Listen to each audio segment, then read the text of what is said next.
За бидэнд 7,346,521 бүхэл 1032 гэсэн тоо байна. За би юунд тухай бодох гэж байгаа вэ гэхээр хэрвээ ижил цифрийг хоёр өөр газар харах юм бол тухайлбал 3 гэсэн цифрийг мөн за энд бас 3 гэсэн цифрийг харж байна.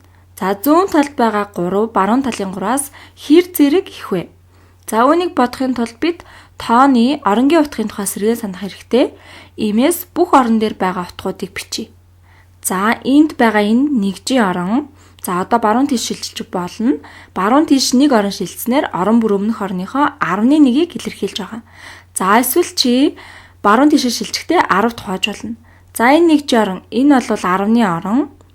За тэгэхээр 11 гэсэн үг. За дахиад 10 тухайвал 100-ны 1 буюу 100-ны орон. За энэ бол 10 тухайгаад 1000-ны орон буюу за 1000-ны 1 болж байна. За одоо хэрвээ бид зүүн тийшээ шилжвэл орон бүр 10-ын үржүүрийг илэрхийлнэ. За тэгэхээр хэрвээ энэ нэгжийн оронг 10-аар үржвэл энэ 10-ын орон, энэ 100-ын орон, энэ 1000-ын орон. За энэ бол 100000-ын орон. За энэ 100,000-ын орон. За арай жижигээр бичиж. За энэ бол саятын орон байна. За тэгэхээр энэ тоо буюу энэ 3 хэдийг илэрхийлж байна вэ? За энэ 100,000-ын оронд байна. За энэ 300,000-ыг илэрхийлж байна. За эсвэл 300,000 гэж хэлж болно. 3-ын ард 5 тэг байна. За одоо энэ 3 юуг илэрхийлж байна вэ? Энэ 100-ны оронд байна. За энэ яг 100-ны 3-ыг илэрхийлж байна. Энэ нь 3-ыг үржих нь 100-ны 1-ийг илэрхийлж байгаа. За тэгэхээр 3-ыг үрждэг нь 100-ны 1 буюу 3-ыг хуваах нь за 3-ыг ягаан өнгөөр бичье. 3-ыг хуваах нь 100-тай ижлэх зүйл.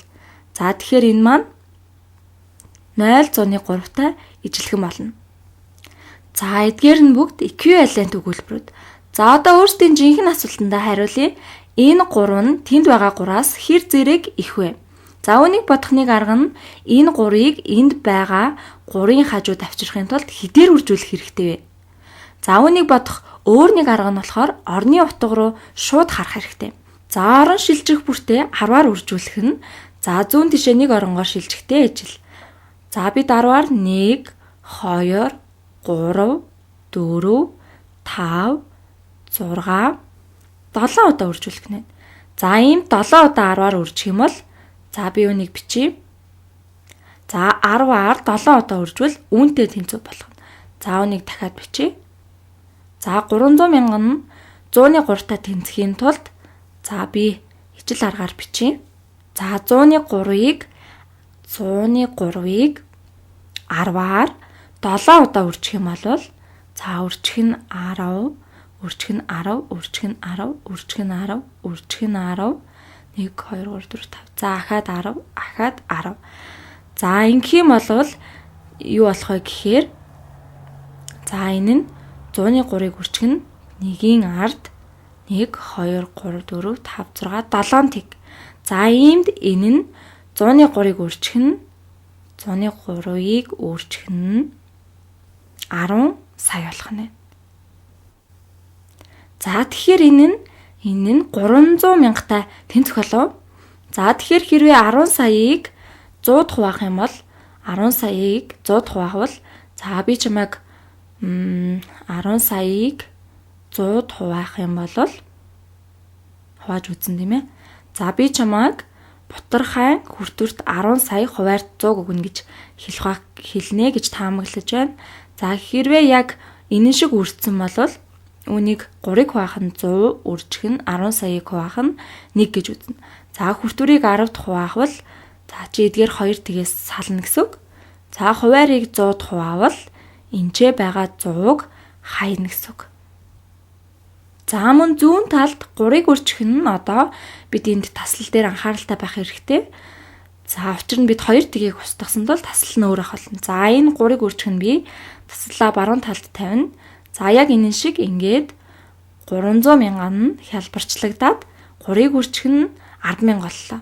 За энэ дасгалыг хийлээ. 3-ыг 1, 2, 3, 4, 5, 6, 7 арвтын орон шилжүүлэх нь. За тэгэхээр 3-ыг 1-ийн ард 7 тэгтэй тоогоор буюу үнэндээ 3-ыг үржих нь 10 сая байх нь. За энэ нь бол 3 нь 10 саяыг үржих нь энэ 3-ын утгыг илэрхийлж байгаа. За би тоонуудыг тэмдэглэе.